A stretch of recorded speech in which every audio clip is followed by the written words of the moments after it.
মানুষকে ধরে রাখায় আমি বিশ্বাসী নই। যে যেতে চায় তাকে আমি আরো কয়েক পা এগিয়ে দিই। তার জন্য কোনো দুঃখবোধ নেই। আমি তো তার জন্য দুঃখ পাই যে আমায় ভালোবাসে। আমি তার জন্যই কাঁদি যে আমায় আপন করে রাখে। আমি তার জন্যই বাঁচি যে আমায় বলে আমি তো আছি। তবে যে আমায় আঘাত করে গেছে, যে আমাকে অপমান করে গেছে, কৃতজ্ঞতা না দেখিয়ে যে ঠকিয়ে গেছে, সে আমার বন্ধু নয়, সে আমার শত্রুও নয়, সে আসলে আমার কেউই নয়। আমি তার কাছ থেকে নিজেকে সরাই। নর্দমার পাশে দাঁড়িয়ে কখনোই দুর্গন্ধ উপভোগ করি না। কোনো মানুষকে যদি মন থেকে একবার ভেবে নেন, সে আপনার কেউই নয়। দেখবেন জীবনে একটুও দুঃখ নেই।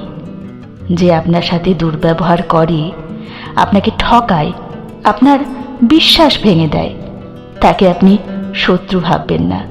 শত্রু ভাবলেও তো তার জন্য ভাবনা আসে, মনের মধ্যে তার জন্য জায়গা দিতে হয়।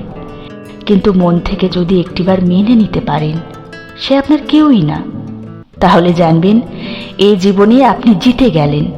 মাথার চুল কত দামি বলুন তো? কখনো কখনো মাথা থেকে কিছু কাঁচা চুলও ঝরে যায়। এই ঝরে যাওয়া অপুষ্টিকর চুলের মতো এদেরকেও ঝেড়ে ফেলুন। দেখবেন জীবন শান্তিময়। আপনি হাসতে হাসতে বাঁচছেন।